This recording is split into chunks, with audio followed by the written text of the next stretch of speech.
Hello guys, welcome yet again to my YouTube channel. मैं उम्मीद करता हूं कि आपको हमारे वीडियोस पसंद आ रहे होंगे। इस वीडियो में जो हम आज पढ़ने वाले हैं वो है क्लास 10th बायोलॉजी का पहला चैप्टर जो हमने स्टार्ट किया था। और आपको याद ही होगा कि प्रीवियस वीडियो में हमने इस जो फर्स्ट चैप्टर है हमारा, यानी कि लाइफ प्रोसेसेस नाम से जो चैप्टर दिया हुआ है, उसके बेसिक इंट्रोडक्शन को जान लिया था इन द फर्स्ट वीडियो। इसके अलावा जो एक लाइफ प्रोसेस है यानी कि न्यूट्रिशन, उस न्यूट्रिशन के बारे में भी हमें जानकारी मिल गई थी, बता दिया गया था। हमने प्लांट के न्यूट्रिशन को भी पढ़ा, यानी फोटोसिंथेसिस को पढ़ा, उसमें यूज होने वाले रॉ मटेरियल्स के इंपॉर्टेंस को समझा एंड सो ऑन। अब आज इस वीडियो में जो हम पढ़ने वाले हैं वो है nutrition in human beings. Plant का हो गया, अब ह्यूमन बींग्स की बारी है। तो ये जो न्यूट्रिशन होता है ह्यूमन बींग में, जो न्यूट्रिशन है, और न्यूट्रिशन का मतलब तो आपको पता ही है कि भाई फूड लेना, क्यों लेना? उनसे एनर्जी गेन करने के लिए, ताकि हमारा एग्जिस्टेंस बना रहे, हमारा सर्वाइवल, हम चलते रहे हम। तो न्यूट्रिशन किस फॉर्म में कैसे क्या लेते हैं, और ये न्यूट्रिशन का पूरा जो हमारा इवेंट है वो हमारे बॉडी में कौन कौन से पार्ट उसमें इन्वॉल्व हैं जो उसको डील करते हैं, ये सब हमको देखना है। न्यूट्रिशन बेसिकली, हम अगर बात करें कि हम अपने ह्यूमन न्यूट्रिशन की, तो ह्यूमन न्यूट्रिशन को हमने 5 फेज में डिवाइड कर दिया। यानी वैसे तो न्यूट्रिशन का मतलब एक बहुत ही छोटे फॉर्म में बोल रहे हैं, तब तो ये बोल रहे हैं कि भाई फूड लेना in order to gain energy. The process of obtaining food in order to gain energy is called nutrition. But उस न्यूट्रिशन को अगर थोड़ा सा और डिटेलिंग में पढ़े तो हमने उस न्यूट्रिशन को क्या किया है कि 5 डिफरेंट फेजेस में बांट दिया। जैसा कि आपको यहां पर दिख ही रहा है कि फेजेस ऑफ न्यूट्रिशन में 5 नाम लिखा हुआ है ना, इंजेशन, डाइजेशन, एब्जॉर्प्शन, एसिमिलेशन और egestion. Ingestion, digestion, absorption, assimilation and egestion, ये क्या है? ये है न्यूट्रिशन। हमारे अंदर जो न्यूट्रिशन होना है वो न्यूट्रिशन वाले प्रोसेस के 5 फेजेस। तो क्या क्या है भाई? इंजेशन की बात करें तो इंजेशन को हम डिफाइन करेंगे कि the process of taking in of the food. मतलब कि कोई भी फूड है वो हमने माउथ में ले लिया, तो बस अभी माउथ में वो गया, तो अंदर डाला हमने, तो this very thing is ingestion, हमने इंजेस्ट कर लिया। ऑलराइट। डाइजेशन क्या है? तो ये बहुत इंपॉर्टेंट है कि हम जो फूड लेते हैं, जो कुछ भी फूड हम खाते हैं, उस फूड में बहुत सारे कंपोनेंट्स होते हैं ना, कार्बोहाइड्रेट्स, प्रोटीन, फैट्स वगैरह। लेकिन वो कार्बोहाइड्रेट, प्रोटीन, फैट जो होते हैं वो बहुत ही कॉम्प्लेक्स फॉर्म में होते हैं, यानी कि उस फॉर्म में होते हैं जो हमारे लिए यूजफुल नहीं है। हम उससे एनर्जी डिराइव तब कर सकते हैं जब वो अपने सिंपलेस्ट फॉर्म में टूट जाए, यानी हमारे सेल्स के लिए आसान हो जाए उनको यूज करना, यूटिलाइज करना। वो तब होगा जब वो अपने कॉम्प्लेक्स वाले फॉर्म से सिंपल, या ऐसा बोले कि सिंपलेस्ट फॉर्म में टूट जाए। तो कॉम्प्लेक्स फॉर्म से सिंपलेस्ट फॉर्म में टूटना किसका? न्यूट्रिएंट्स का, यानी प्रोटीन, कार्बोहाइड्रेट, फैट्स का। किसकी मदद से? तो हमारे बॉडी में कुछ स्पेशलाइज्ड केमिकल्स होते हैं जिनको हम बोलते हैं एंजाइम्स। क्या बोलते हैं? एंजाइम्स। उन्हीं एंजाइम्स का काम है कि कुछ एंजाइम प्रोटीन के ऊपर काम करता है, कुछ फैट के ऊपर काम करता है, कुछ कार्बोहाइड्रेट के ऊपर काम करता है।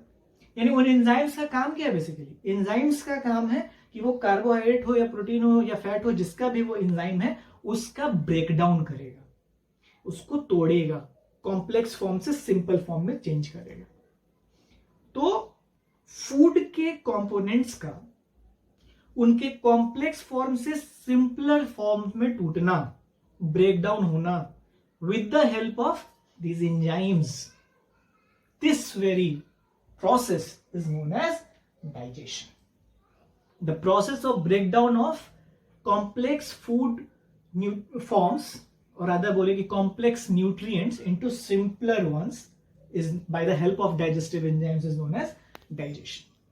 और एंजाइम्स के बारे में मैंने बता ही दिया, वो आप एक बात याद रखेंगे इंपॉर्टेंट है कि एंजाइम्स जो हैं वो बेसिकली किसी ग्लैंड से रिलीज होंगे और एंजाइम्स जो हैं वो अपने एक्शन में स्पेसिफिक होते हैं।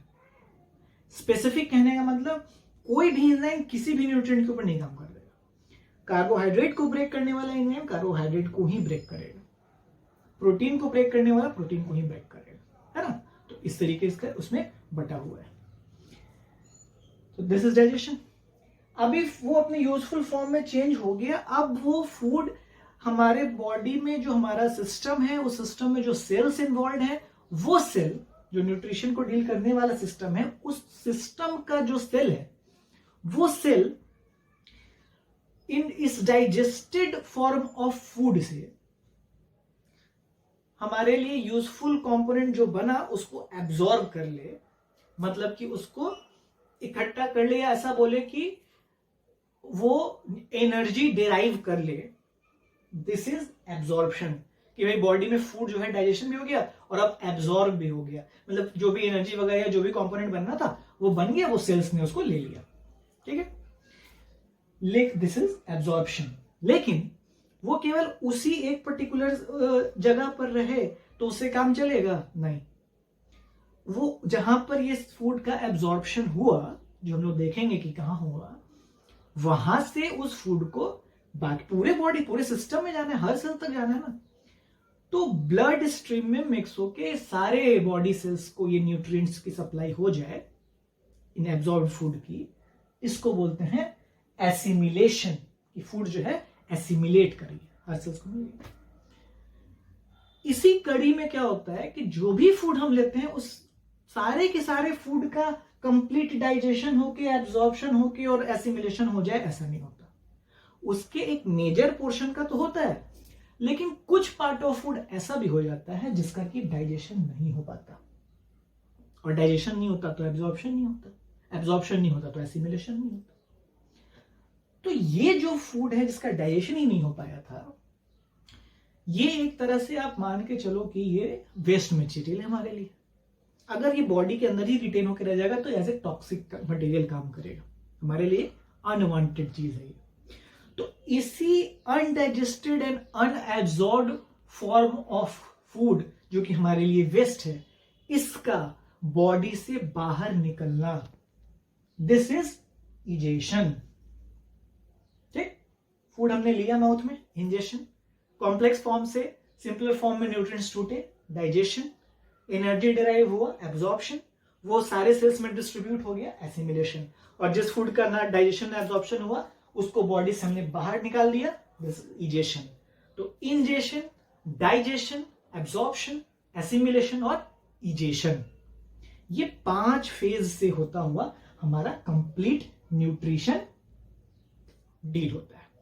ठीक, अब रही बात कि आपको पता ही होगा कि हमारी बॉडी जो है काफी कॉम्प्लेक्स, और जितनी ही कोई बॉडी कॉम्प्लेक्स होती है उसके अंदर होने वाले लाइफ प्रोसेसेस उतने ही ज्यादा इफिशिएंटली होते हैं। क्योंकि क्या होता है कि उसमें अलग अलग काम को करने के लिए अलग अलग पूरा एक सिस्टम बना होता है। यानी ऐसा नहीं है ना हमारे बॉडी में कि कोई एक ही पर्टिकुलर कोई एक सेल है या टिश्यू है या एक ऑर्गन ही कह लो, एक ऑर्गन है, उसी इकलौते ऑर्गन को सारा का सारा काम करना है, कि उसी को रेस्पिरेशन करना है, उसी को न्यूट्रिशन करना है, उसी को जो है एक्सक्रीशन, रिप्रोडक्शन। यानी एक कोई पर्टिकुलर ऑर्गन को सारा काम नहीं करना। यानी हर लाइफ प्रोसेस के लिए there is a specialised system in our body, and that is why our body is complex. But that complexity is a good thing for us because that complexity is giving efficiency for our life processes. तो हमें हमारे अंदर होने वाले life processes एक efficient तरीके से हो, इसके लिए हमारे पास हर लाइफ प्रोसेस के लिए अलग अलग पूरा एक सिस्टम है। तो हम न्यूट्रिशन की बात करें तो हमारे न्यूट्रिशन को डील करने के लिए भी, जिसमें कि ये 5 फेजेस होने हैं, इन सब चीजों को यानी कि न्यूट्रिशन को डील करने के लिए हमारे पास जो सिस्टम है, उस सिस्टम का कोई नाम है? बिल्कुल नाम है। उसको वैसे तो हम कह लो एक अंडरस्टैंडिंग फॉर्म में समझने के लिए हम नाम दे सकते हैं कि वो है हमारा डाइजेस्टिव सिस्टम। और दूसरे वर्ड्स में उसी डाइजेस्टिव सिस्टम को बोलेंगे तो क्या बोलेंगे? Human alimentary canal. जैसा कि आपको इस डायग्राम में दिख रहा है, यही हमारे ह्यूमन एलिमेंट्री कैनाल का एक डिपिक्शन है ना, एक स्कीमेटिक डायग्राम है जो आपको बता रहा है कि किस तरीके से है हमारा एलिमेंट्री कैनाल डिजाइंड है। तो एलिमेंट्री कैनाल बेसिकली क्या है? एलिमेंट्री कैनाल माउथ से लेकर एनस तक, माउथ से लेकर एनस तक का ये जो पूरा कंपोनेंट से, इन छोटे छोटे पार्ट से मिलकर बना हुआ ये जो पूरा सिस्टम है, यही है human alimentary canal from mouth to anus. इसके बीच में बहुत सारे पार्ट्स हैं, ऑसोफेगस से लेके स्टमक, लीवर, पैनक्रियाज, फिर हमारे इंटेस्टाइन्स हैं, small intestine, large intestine and so on. तो माउथ से लेकर एनस तक का ये जो पूरा एक्सटेंशन है, जो तकरीबन 9 मीटर लॉन्ग माना जाता है, वो सिस्टम ही हमारा alimentary canal, human alimentary canal के नाम से जाना जा रहा है, जो हमारे न्यूट्रिशन को डील कर रहा है, हमारा यही एलिमेंट्री कैनाल या फिर डाइजेस्टिव सिस्टम। ठीक है। इस एलिमेंट्री कैनाल में जो जो पार्ट्स आते हैं, उन सारे कंपोनेंट्स को एक एक करके हमको देखना है, उनके काम को भी देखना है। ठीक है, तो चलिए आते हैं।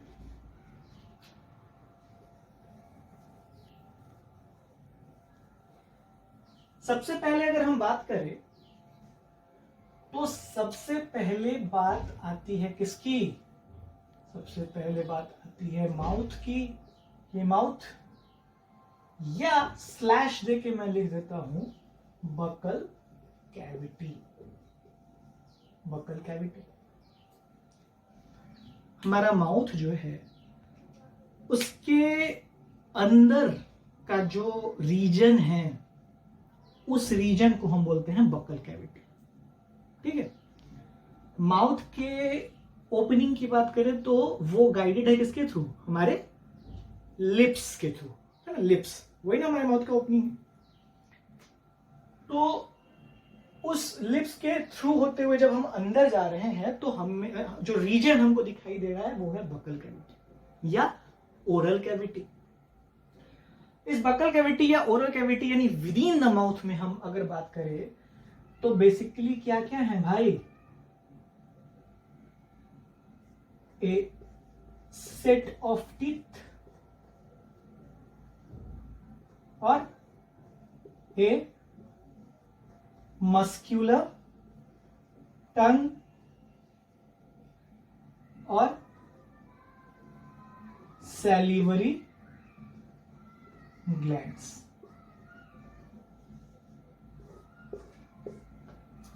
बकल कैविटी के अंदर क्या क्या है, विद इन द माउथ क्या क्या है? वैसे तो अगर हायर क्लासेस में हम लोग ये चीज पढ़ होते हैं तो और भी चीज बोलते हैं जैसे पैलेट वगैरह, बट अभी हम लोग 10th लेवल पे बोले तो एक सेट ऑफ टीथ है माउथ के अंदर। क्या है?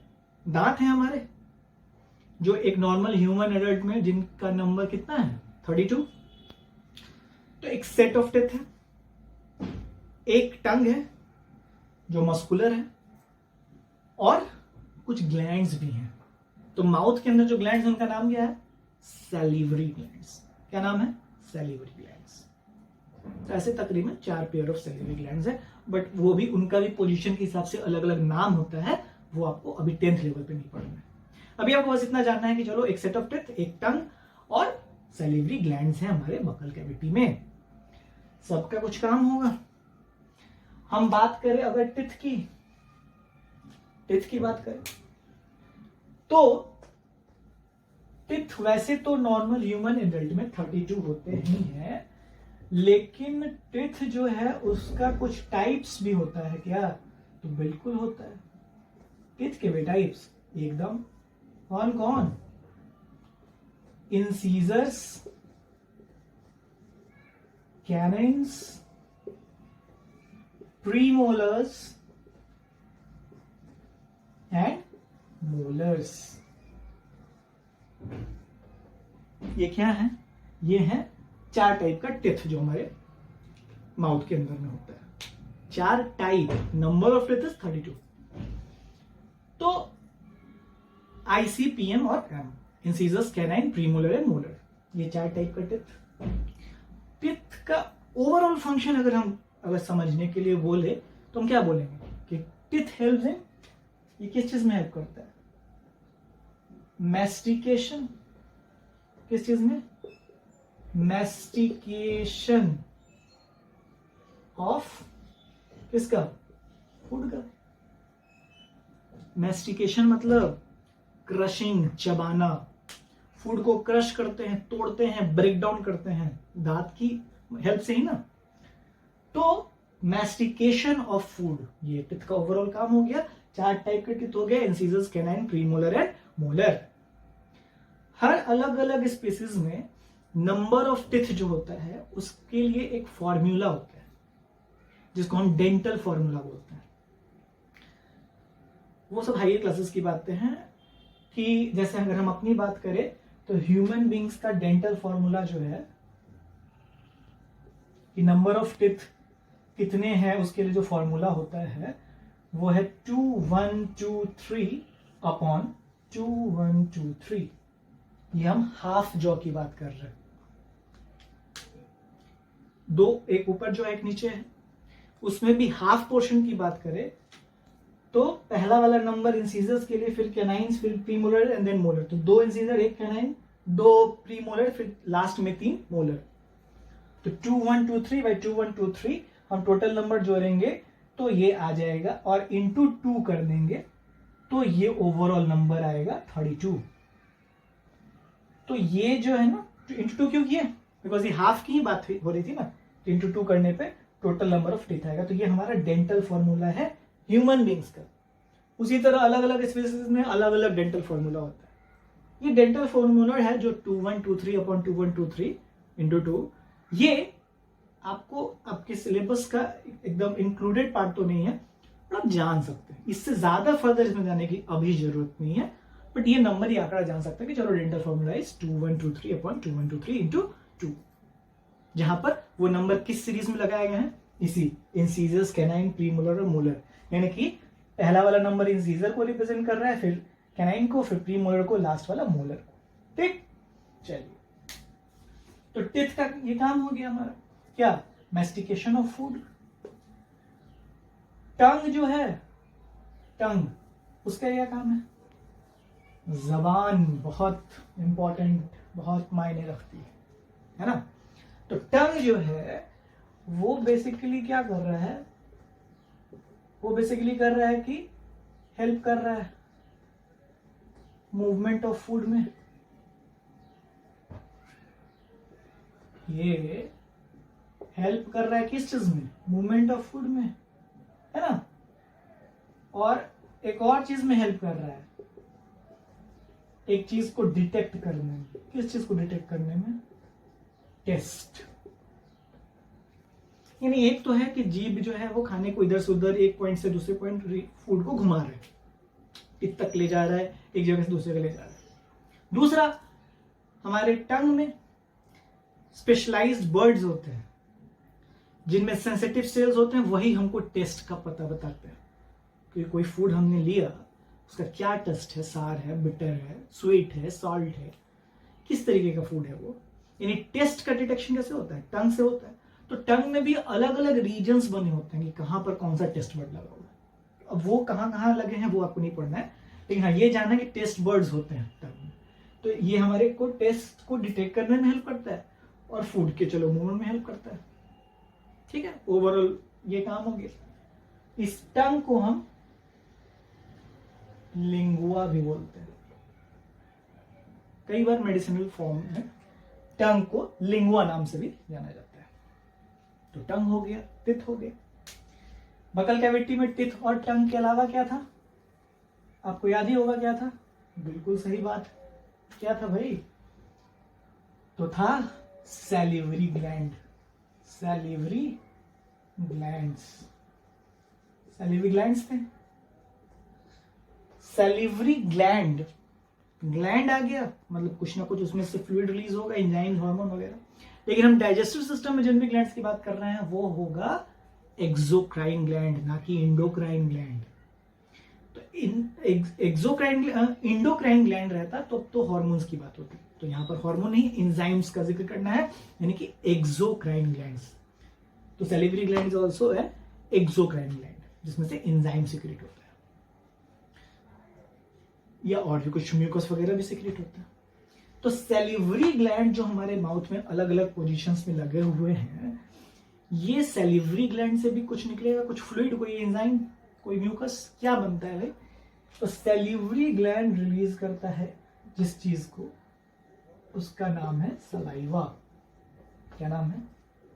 सलाइवा, है ना? क्या ये सलाइवा ही एंजाइम है क्या? नहीं, ये फ्लूइड है जो सैलिवरी ग्लैंड से रिलीज हो रहा है ना? लार्ज जिसको बोलते हैं हिंदी में। इस सलाइवा में एंजाइम मिक्स होता है जिसका नाम है टाइलिन या सैलिवरी एमाइलेज। ठीक है? सैलिवरी ग्लैंड्स जो है माउथ के अंदर, उसमें से निकल रहा है सलाइवा, और उस सलाइवा में जो एंजाइम है वो है सैलिवरी एमाइलेज। तो सैलिवरी एमाइलेज या इसी का एक नाम है टाइलिन। हालांकि पी से स्टार्ट है बट पी इज साइलेंट, तो उसको पढ़ते हैं टाइलिन, लेकिन ज्यादा कॉमन तो यही है सैलिवरी एमाइलेज।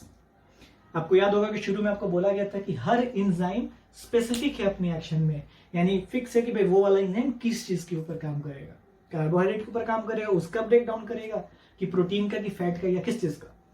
तो एमाइलेज जो है, यानी सैलिवरी एमाइलेज जो है, वो कार्बोहाइड्रेट को ब्रेक करने वाला एंजाइम है, कार्बोहाइड्रेट को डाइजेस्ट करने वाला एंजाइम है। लेकिन तो यानी कि हम ये कह सकते हैं कि फूड हमने लिया, मेस्टिकेशन किया, टेस्ट वेस्ट लिया पूरा टर्मोन के मदद से, साथ में उसमें सलाइवा जब मिला तो उसके एंजाइम मिले सैलिवरी एमाइलेज, वो उस फूड का डाइजेशन को भी इनिशिएट कर दिया, even in the mouth itself.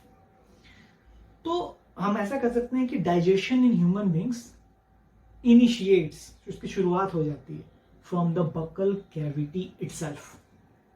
हाँ, ये अलग बात है कि जो सैलिवरी एमाइलेज है, ये कार्बोहाइड्रेट का कंप्लीट डाइजेशन नहीं करता था, यानी कार्बोहाइड्रेट का सिंपलेस्ट फॉर्म है ग्लूकोज। आपने फोटोसिंथेसिस पढ़ा होगा तो आपको याद ही होगा। तो कार्बोहाइड्रेट जब अपने सिंपलेस्ट फॉर्म यानी ग्लूकोज के फॉर्म में टूट के बदल जाए, तब तो वो माना जाएगा कि कार्बोहाइड्रेट का कंप्लीट डाइजेशन है। लेकिन उससे पहले वो बहुत कॉम्प्लेक्स फॉर्म से थोड़ा सा सिंपल फॉर्म में टूटा, उससे सिंपल फॉर्म में टूटा, करते करते जब फाइनली ग्लूकोज में चेंज हो जाएगा, that will be the final और कंप्लीट डाइजेशन। लेकिन अगर बहुत कॉम्प्लेक्स फॉर्म से थोड़ा सा भी सिंपल फॉर्म में हुआ, दैट इज ऑल्सो डाइजेशन, भले वो कंप्लीट डाइजेशन नहीं है। तो माउथ के भीतर ये सैलिवरी एमाइलेज उसी कार्बोहाइड्रेट का, यानी मोस्टली स्टार्च का ब्रेकडाउन उसने कर दिया, तो थोड़ा सा कॉम्प्लेक्सिटी को ड्रॉप किया उसने, कार्बोहाइड्रेट को बहुत कॉम्प्लेक्स से थोड़ा सिंपल बनाया। सबसे ज्यादा तो जाएगा कंप्लीट डाइजेशन, वो आगे होगा, लेकिन थोड़ा ही सही बट स्टार्ट तो हुआ। तो हम ये बोलेंगे कि माउथ में डाइजेशन की प्रक्रिया स्टार्ट हो जाती है। सब चीज की नहीं, केवल कार्बोहाइड्रेट की, और वो भी पार्शियल डाइजेशन। ठीक, तो हमको याद रखना है कि इस पूरे सिस्टम में माउथ में, अभी हम यहाँ माउथ के अंदर जो घूम रहे हैं, फूड अभी यहीं पे है, तो यहाँ पर क्या क्या हुआ?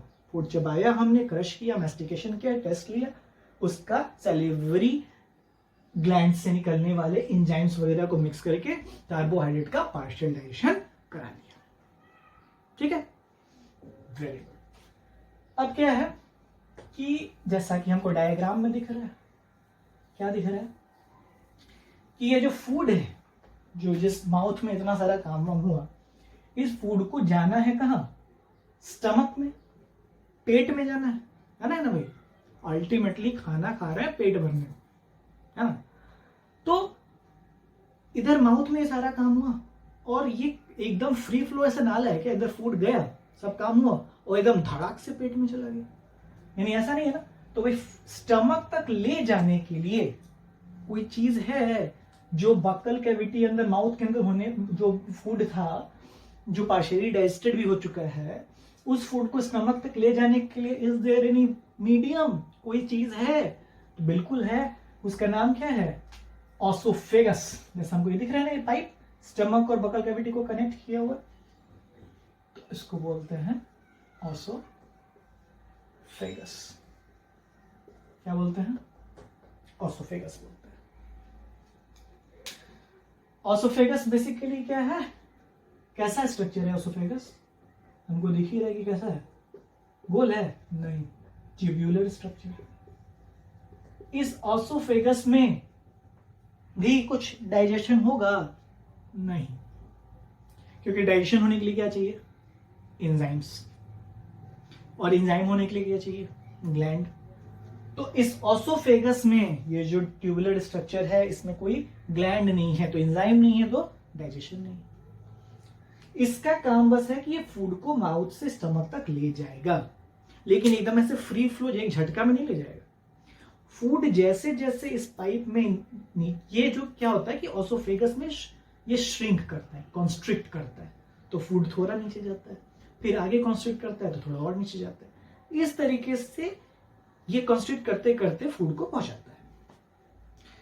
अब ये जो कंस्ट्रिक्शन आता है, ये कंस्ट्रिक्शन इन द ऑसोफेगस एक रिदमिक रेट में होता है, यानी कि कहीं पे बहुत ज्यादा, फिर थोड़ा कम, फिर ज्यादा, कम। ये एक समान रेट से सिकुड़ते जाता है और फूड को नीचे डालते जाता है। तो ये जो रिदमिक कंस्ट्रिक्शन आ रहा है ऑसोफेगस में, in order to carry the food further in the alimentary canal, जो कि कहां है? यानी स्टमक तक। इसका कुछ नाम है? बिल्कुल, इस प्रोसेस का नाम क्या है? पेरिस्टालसिस नाम है, या पेरिस्टाल्टिक मूवमेंट। ठीक है, पेरिस्टालसिस या पेरिस्टाल्टिक मूवमेंट क्या है? ये the rhythmic constriction of the oesophagus, the rhythmic constriction किसका? किसी ऑसोफेगस का, in order to carry the food further in the alimentary canal which is the stomach. वैसे इसी तरीके का पेरिस्टालसिस आगे भी पार्ट्स में होते हैं, कंस्ट्रिक्शन होता है एलिमेंट्री कैनाल के और भी पार्ट्स में, बट अभी हम ऑसोफेगस की बात कर रहे हैं। तो ये पेरिस्टालसिस एग्जाम में आपसे पूछा जा सकता है कि पेरिस्टालसिस क्या है। आपको बताना पड़ेगा कि द रिदमिक क्यों? क्योंकि एक इक्वल रेट से हो रहा है कंस्ट्रिक्शन, तो the rhythmic constriction of the oesophagus in order to carry the food further in the alimentary canal is called peristalsis. और इस ऑसोफेगस में क्या कोई डाइजेशन हुआ? नहीं, क्योंकि ऑसोफेगस में कोई एंजाइम नहीं था। एंजाइम क्यों नहीं था? क्योंकि कोई ग्लैंड नहीं था। ऑलराइट, माउथ की बात हो गई, ऑसोफेगस की बात हो गई। अब फूड कहां पहुंचा? स्टमक में पहुंचा। कहां पहुंचा? स्टमक में, पेट में आ गया। ठीक, इसको क्या पढ़ते हैं? इसका करेक्ट प्रोनाउंसिएशन क्या है? स्टमक। ठीक, तो स्टमक जो है वो, अगर हम ऑसोफेगस को लेते हुए इसके स्ट्रक्चर को देखें तो लगभग एकदम एग्जैक्टली नहीं, लेकिन लगभग ये कैसा स्ट्रक्चर है? जे शेप्ड स्ट्रक्चर है, जे के आकार। ये देख रहे हैं ना, ये ऑसोफेगस आया और ये घूम गया, यानी कि जे की तरह। तो जे शेप्ड स्ट्रक्चर है, और फूड इसमें आया, कुछ देर के लिए ठहरा, है ना। अगर ठहरे ही नहीं था तो पेट कभी भर ही नहीं था, तो हम लोग एंडलेसली खाते ही चले गए। फूड जाता है, पेट कुछ टाइम के लिए फुल होता है, यानी सेंस ऑफ फुलनेस यहीं से हमको पता चलता है, ब्रेन हमको बताता है, क्योंकि पेट भर जाता है। तो इसका काम क्या है? काम क्या है कि temporary storage of food. Food को इसने कुछ देर के लिए रखा, काफी देर के लिए रखा। अब इस फूड का स्टमक के भीतर भी कुछ फर्दर डाइजेशन होता। अभी तक डाइजेशन केवल माउथ में हुआ था, अब यहां पर एक और फर्दर डाइजेशन हुआ। डाइजेशन होने के लिए क्या चाहिए? एंजाइम। एंजाइम होने के लिए ग्लैंड्स।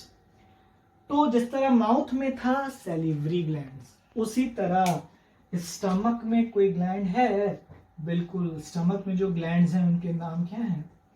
Gastric glands. क्या नाम है? Gastric glands.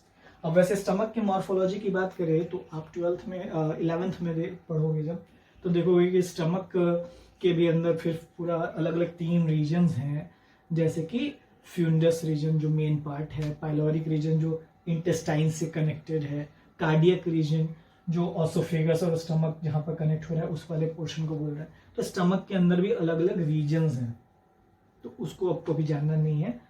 आपको जो जानना है वो ये है कि चलो स्टमक में गैस्ट्रिक ग्लैंड है उसी जे शेप्ड स्ट्रक्चर में जो जिसमें कि फूड टेम्पोरली स्टोर हो रहा है, और ग्लैंड्स भी हैं इसमें, और गैस्ट्रिक ग्लैंड्स हैं। तो गैस्ट्रिक ग्लैंड से जिस तरह माउथ के सैलिवरी ग्लैंड से निकल रहा था सलाइवा, उसी तरह, और उसमें मिला हुआ था एंजाइम, उसी तरह गैस्ट्रिक ग्लैंड से क्या क्या प्रोड्यूस हो रहा है? तो 3 चीजें प्रोड्यूस हो रही। 3 चीजें क्या क्या? तो एक चीज है हाइड्रोक्लोरिक एसिड, एक चीज है जिसका नाम है पेप्सिन, और एक चीज है जिसका नाम है म्यूकस। ठीक है, HCl, पेप्सिन एंड म्यूकस। ठीक है, HCl, पेप्सिन, म्यूकस सबका अपना अपना कुछ काम होगा, बिल्कुल काम है। पेप्सिन की हम बात करें तो पेप्सिन क्या है? ये एक प्रोटियोलाइटिक एंजाइम है। कैसा एंजाइम है? प्रोटियोलाइटिक एंजाइम, मतलब प्रोटीन को डाइजेस्ट करने वाला। जैसे सैलिवरी एमाइलेज था कार्बोहाइड्रेट को डाइजेस्ट करने वाला, ये है प्रोटीन को डाइजेस्ट करने वाला। लेकिन ये पेप्सिन जो है ना, ये प्रोटीन के ऊपर तब तक काम नहीं करता, इसका एक नेचर ही है, जब तक कि इसको एसिडिक मीडियम ना मिले, यानी कि इसको एक्टिवेट होने के लिए एक एसिडिक मीडियम चाहिए। तो एसिडिक मीडियम इसको कौन प्रोवाइड करेगा? स्टमक के भीतर यही हाइड्रोक्लोरिक एसिड। यानी कि इसका काम तो हो गया कि प्रोटीन का डाइजेशन, जैसा लिख ही दिया कि प्रोटियोलाइटिक एंजाइम है, और HCl क्या है? ये इस पेप्सिन को फंक्शनल बना रहा है, क्योंकि पेप्सिन को चाहिए acidic medium in order to get initiated for performing its function. ठीक है, तो HCl पेप्सिन को काम करने के लिए एसिडिक मीडियम दे रहा है, और जब दे दिया, ये एक बार एक्टिवेट हो गया तो उसने अपना प्रोटीन को डाइजेस्ट कर दिया। कभी कभी कहीं HCl की बहुत ज्यादा सिक्रीशन होने की वजह से ऐसा ना हो कि स्टमक का ही अंदर का लाइनिंग ही गल जाए एसिडिक मीडियम में, तो उसको न्यूट्रलाइज करना भी जरूरी है, काउंटर करना जरूरी है। तो क्योंकि इसकी जरूरत केवल इस पेप्सिन को फंक्शनल बनाने तक के लिए थी, तो फिर उसको न्यूट्रलाइज करने के लिए देयर इज म्यूकस, जो अल्कलाइन बना देगा उस मीडियम को, ताकि स्टमक की लाइनिंग जो है वही ना गल जाए, है ना। वही कभी कभी ओवर प्रोडक्शन ऑफ HCl हो जाता है, तो फिर हम उसको हाइपर एसिडिटी के नाम से भी जानते हैं, कॉमनली एसिडिटी जिसको बोलते हैं, है ना। और इस म्यूकस का एक और काम भी है कि ये एक तरह का फ्लूइड है, तो फूड जब इसके थ्रू पास होके आगे जाएगा तो बहुत स्विफ्टली जाएगा, फास्टली जाएगा। तो एक ये भी काम है, और इसके अलावा में मेन काम तो हो गया कि अल्कलाइन बना रहा है, इस स्टमक के रीजन को न्यूट्रलाइज भी कर रहा है, कि कहीं ऐसा ना हो कि फूड जो है स्टमक जो है वो एसिड के इफेक्ट की वजह से गल जाए, उसके अलाइनिंग जो है वो गल जाए, तो उसको न्यूट्रलाइज करता है। और बाकी इसकी जरूरत थी इसको फंक्शनल बनाने के लिए। और पेप्सिन क्या है? प्रोटियोलाइटिक एंजाइम, मतलब प्रोटीन को डाइजेस्ट करने वाला एंजाइम। तो स्टमक तक की बातें हो गई। स्टमक तक में क्या हुआ? हमने माउथ से स्टार्ट किया था, ऑसोफेगस देखा, और स्टमक भी देख लिया। अब क्या है कि स्टमक तक में क्या क्या हो गया? फूड का प्रोटीन और कार्बोहाइड्रेट, ये 2 कंपोनेंट का कंप्लीट तो नहीं बट पार्शियल डाइजेशन हो चुका है। फैट को लेकर अभी तक कुछ हुआ नहीं है, वो फिर आगे होगा। फैट का कंप्लीट डाइजेशन, प्रोटीन का भी कंप्लीट डाइजेशन, और कार्बोहाइड्रेट का भी कंप्लीट डाइजेशन, यानी हर एक चीज का कंप्लीट डाइजेशन, यानी उनका अपने अपने सिंपलेस्ट फॉर्म में टूट जाना। ये वाली प्रक्रिया, ये वाला काम कहाँ होता है? स्मॉल इंटेस्टाइन में होता है। ये जो हमको क्वाइल्ड स्ट्रक्चर दिख रहा है, स्मॉल इंटेस्टाइन, वहां पर कंप्लीट डाइजेशन और कंप्लीट एब्जॉर्प्शन होगा, वो जो फेजेस ऑफ न्यूट्रिशन में आपको बताया गया था। स्मॉल इंटेस्टाइन में और क्या क्या होता है, स्ट्रक्चर उसका कैसा है, फिर आगे ये जो लार्ज इंटेस्टाइन है इसका क्या काम है। इसके अलावा इसी एलिमेंट्री कैनाल के सिस्टम में एक लीवर भी है जिसके अंदर हमको गॉल ब्लैडर दिख रहा है, एक पैंक्रियाज नाम का स्ट्रक्चर भी दिख रहा है। इनके क्या काम है, ये सब भी इंपॉर्टेंट कंपोनेंट्स, वो हम लोग देखेंगे, लेकिन वो अगले वीडियो में देखेंगे। अभी के लिए इस वीडियो में इतना ही। अगर आपको ये वीडियो पसंद आया हो तो प्लीज इस चैनल को सब्सक्राइब कर लीजिए। आई होप कि आपको, अगर आपने बिना स्किप किए हुए इस वीडियो को शुरू से लेके लास्ट तक देखा होगा तो काफी हद तक आपकी अंडरस्टैंडिंग बेटर हुई होगी न्यूट्रिशन को समझने में, हमारे एलिमेंट्री कैनाल को समझने में। उसमें माउथ, ऑसोफेगस और स्टमक की बात हमने कर ली है। Small intestine, large intestine, liver, pancreas and other parts की बात फिर अगले वीडियो में करेंगे। ठीक है, तो उम्मीद है कि आप इसी तरह अपना साथ बनाए रखिएगा। अगर कोई डाउट हो तो आप कमेंट बॉक्स में क्वेश्चन पूछ सकते हैं, या अगर अच्छा लगा हो तो वर्ड्स ऑफ इंकरेजमेंट भी लिख सकते हैं। घर पर रहिए, सुरक्षित रहिए, पढ़ते रहिए। धन्यवाद।